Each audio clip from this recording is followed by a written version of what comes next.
What's going on, everybody? Welcome back. So, your first time here, I'm Blake, and this is my garage. Today, old Eugene, you see behind me there, is in for some upgrades. Anybody that owns a Jeep similar in year model, the JKs, TJs, they know that the headlights absolutely suck. And if you found this video based on the title, you already knew that because you're looking to upgrade your headlights. See, a few years ago, I upgraded Mr. Eugene to some LED replacement bulbs to help with the horrible headlights that come factory. And those were great for a couple of years, and then one of those went out last week. So then Mr. Eugene, well, he had the glaucoma. Only one light would light up very good. And as you can see behind me, the housings are a little hazy, so he's got the cataracts as well. I went ahead and changed out that one bulb and put the factory bulb back in to get me through the week until my replacement lights showed up. So let's see what I picked up. We'll do a quick unboxing, see what it comes with, and then we'll get started getting the install done. And hopefully this will be a big improvement even over the LEDs, but for sure over the factory headlights. So my headlights of choice were the Oracle drop-in replacement 7-inch high-powered LED headlights. I went ahead and opted for the BC1 option, the Bluetooth controller, to allow me to control the halo rings from my phone. I didn't really care about the halo rings, but if I'm going to replace the headlights, I might as well do it with something cool.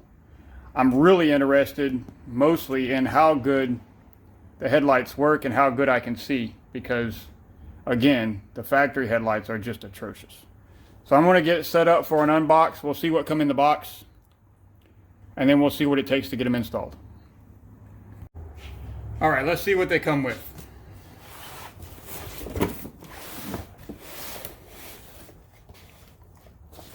Product registration card, quick instructions. Looks like you've got a QR code for video install. If you don't like my install, I guess you could watch theirs. We may have to reference these later, but I think it's going to be pretty straightforward. I don't think I'm going to need the instructions. I've had to pull the headlight housings before to replace the factory bulbs with the LED bulbs, so I kind of know what to expect.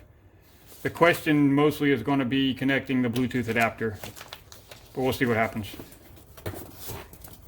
Comes with a wicked cool sticker. Look at that.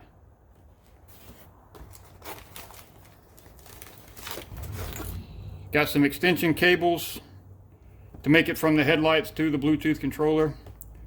If you notice, they are bare wire, so I will have to strip and solder or strip and crimp. I'm hoping to place the Bluetooth adapter close enough to one side that I can connect directly to the light and only have to run the extension cable to one light to minimize the chance of these cords coming loose or getting corroded or whatever. But I'm going to do my best to solder them and shrink wrap them, and I even picked up some waterproof dilated grease here to help with that connection.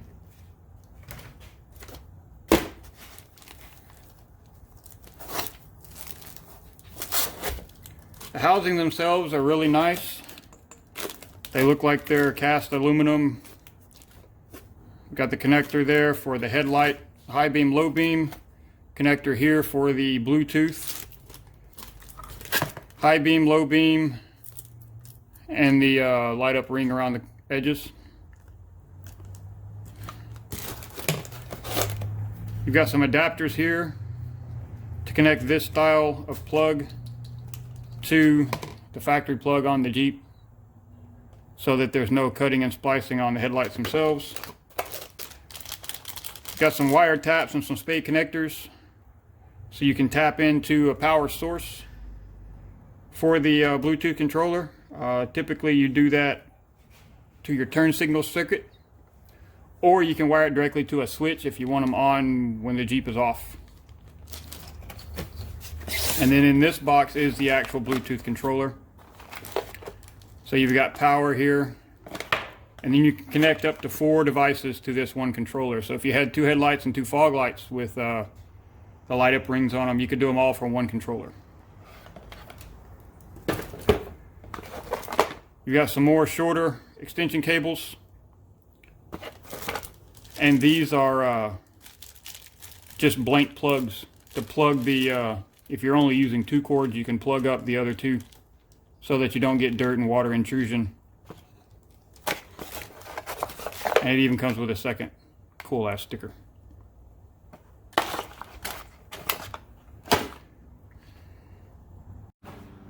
Alright, so next up is going to be taking Eugene's face apart.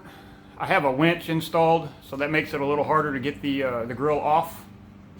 I'm going to get set up and get everything started taken apart, get the grill off because you have to remove the grill to change the headlights. I'll video that. I'll give you a quick little explanation as to how that happens. It's pretty simple though. And once we get that off, then we'll have a look at the factory headlight housings and see how they come off. And then we'll get the new ones installed. Let's see. Alright, so the first step to taking the factory grill off, you have to pop out these 6 push tabs. You use just a flathead screwdriver to get under that top and pop the top up, and then the core comes out.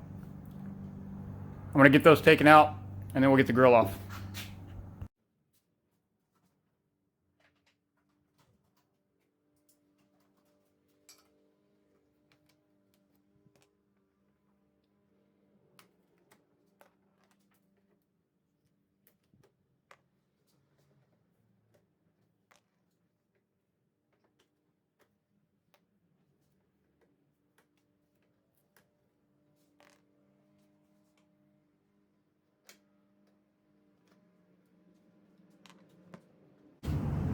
Alright, the next step is basically you just pull. The top's going to come loose because we pulled all those pins out.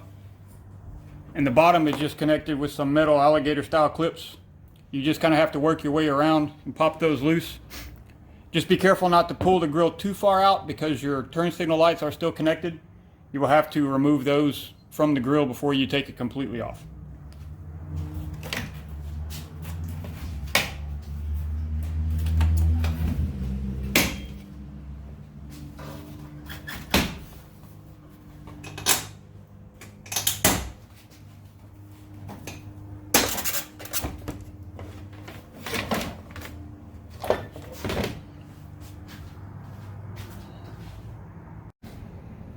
The turn signal housings are right in there.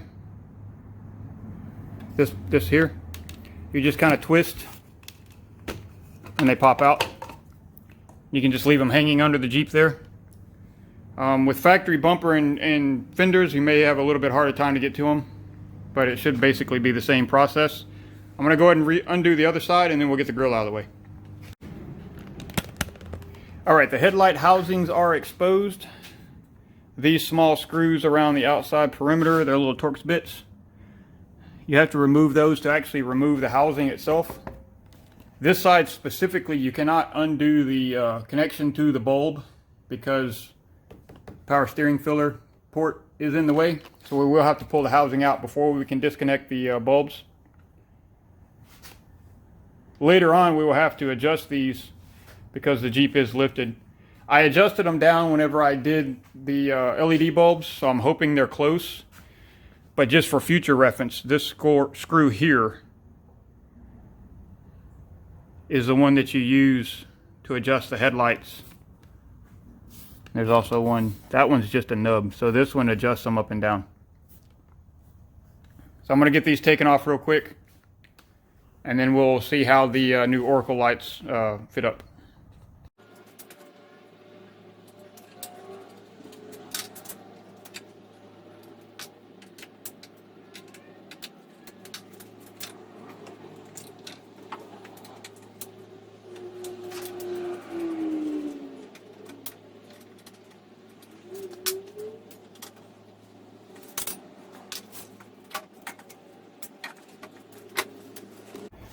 Alright, as you can see, these factory housings are pretty hazy. It just kind of happens with age. Eugene's a 2012, so he's been around the block a few times. 125,000 miles. He mostly lives outdoors, so we will be reusing these metal rings that are around the lights, so we will need to remove those and save those. But the housings themselves can go in a box and on the shelf for now. All right, so now we're ready to install the new housings. I went ahead and wiped down the rings just to kind of get the grime off of them. You can't see them, so I'm not worried about how dirty they look. I just wanted to knock the dust and sand and stuff off. I'm going to go ahead and install or put some of this dilated grease in the plug just to help with water intrusion so that the pins don't corrode when it is salty around here. We live about 20 miles from the coast, so although it's not as bad as coastal, it's in the air, so things tend to rust and corrode a lot faster here than they should. So this is just precautionary. You don't have to do this, but I'm going to go ahead and do it.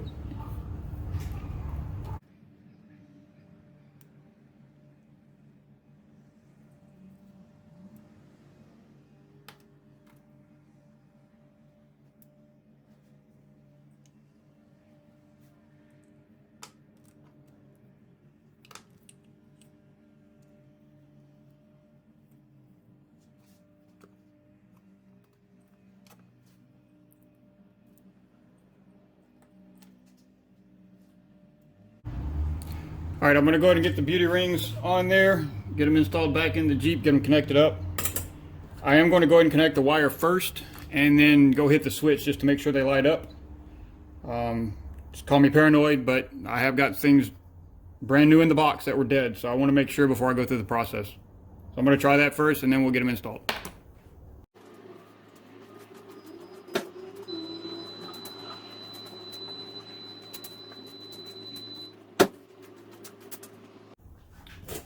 All right, the test drive works, so now I'm going to get the rings installed. Gonna put back in. Just got to be mindful of this other wire on the bulb, on the housing. This is your controller for the beauty ring. So we have to make sure we get that where we can reach it from the back side to connect it later. The lights have the Oracle logo in the top, so you know which way is up. And there's also some little squares on the back here that line up to the notches in the housing to help you align them the way they're supposed to go.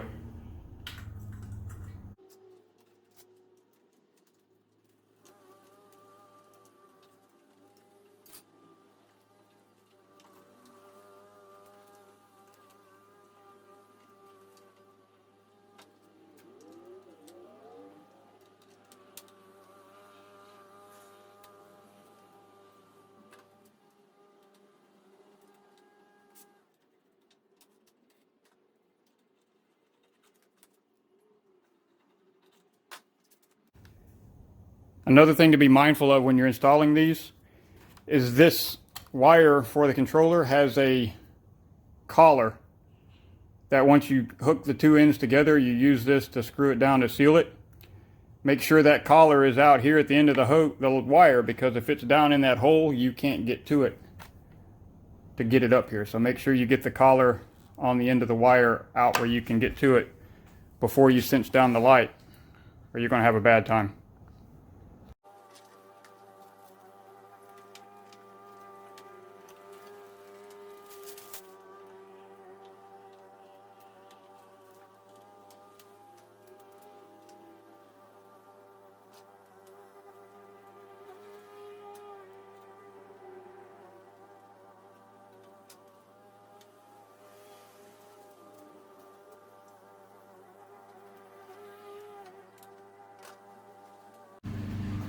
All right, the replacement lights are installed. If you notice these rings, the tabs are offset. They're much more narrow here than they are on this side. That makes it where you can only put the ring on one way, so you can't put it on the wrong way.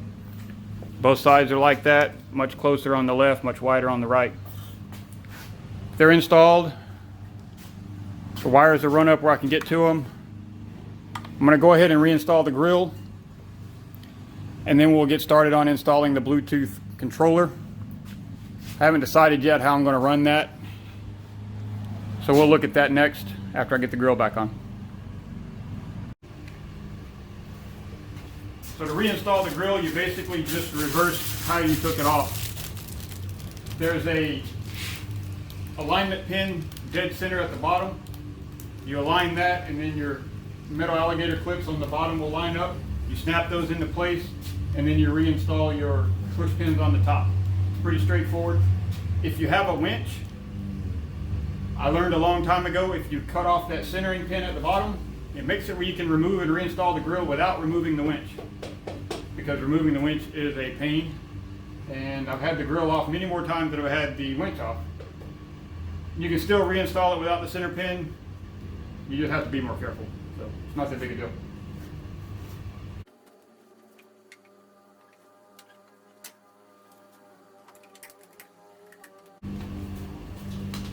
Also, don't forget to reinstall your turn signals on either side. With my setup, it's wide open, but with factory grill and or bumper and fenders, you may not be able to get to that very easily.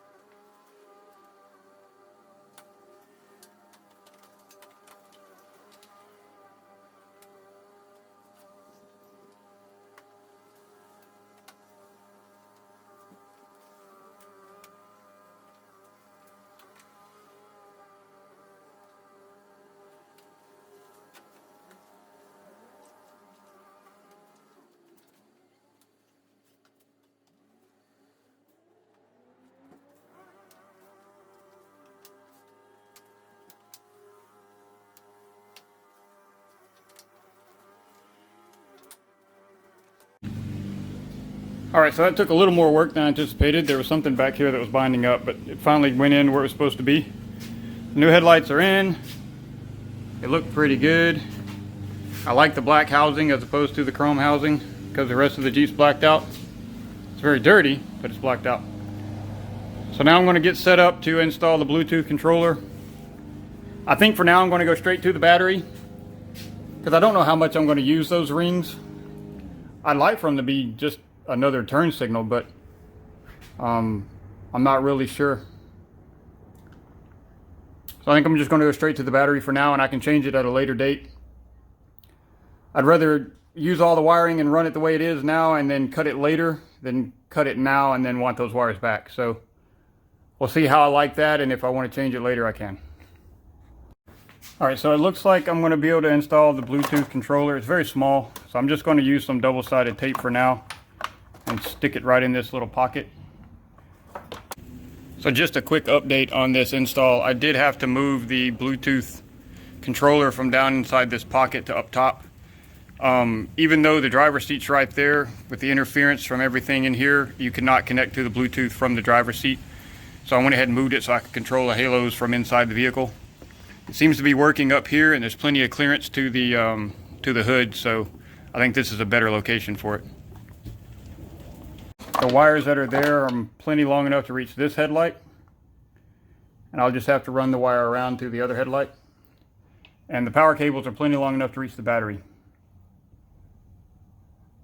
Looks pretty straightforward, so I'm going to go ahead and get that installed and get this side hooked up, and then we'll have to figure out how to get the wire over to the driver's side.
Alright, so I got the cables connected to the battery. I just kind of stuffed the wires in here for now. Once I get it where I know it's going to be, I'll go ahead and do some zip ties and clean that up. So now we'll connect this light up and then work on routing the wire over to the other side. Alright, so these are the extension cables to get from one side of the Jeep to the other. They're done this way, I guess, so you can run this wire through small openings without having to fit the plug. connect those together, and then wire your light. As you can tell, these have different colors. To wire them together, you do blue to blue, green to green, red to red, black to white. I do have to admit though that I'm not as prepared as I anticipated. I bought shrink wrap and I planned on soldering these joints and then shrink wrapping them, or heat shrink, but it's entirely too big. It doesn't shrink down far enough. So for now, I'm going to use these butt connectors that have heat shrink built in.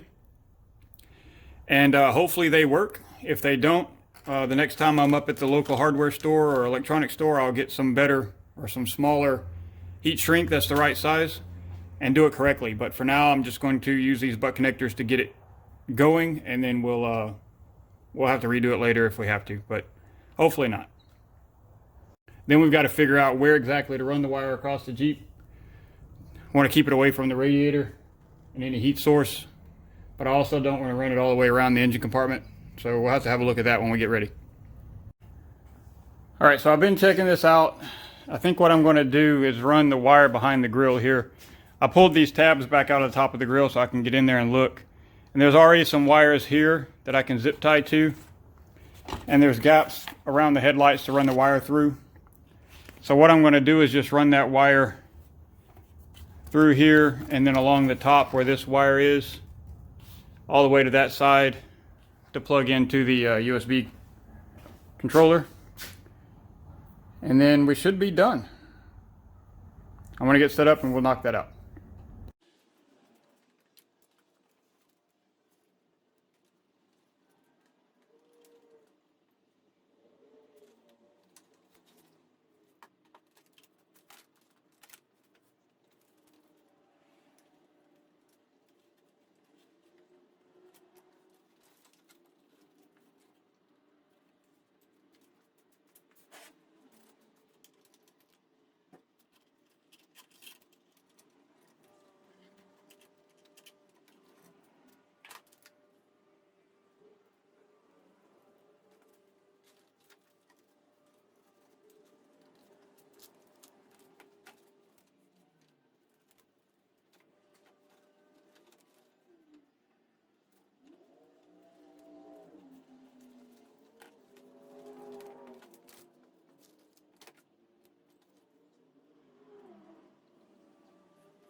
All right, guys, it looks like that one's finished up. I went ahead and buttoned up everything and zip tied the wires up and cleaned everything up. Put the grill back together. They work. The headlights work. I will probably have to repoint them because they seem to be a little high, but I'll work on that once it gets dark. As always, thank you guys for hanging out with me here in the garage, giving me a hand with these projects. If you like what I'm doing, subscribe to the channel. That way you get some updates whenever I upload new videos. I do all kinds of random things, from golf cart work to the Jeep, or just anything in the garage, really. Whatever I get into, I try to record it and post it up for you guys. If you have any comments or questions, send those over. I'll be sure to respond to those.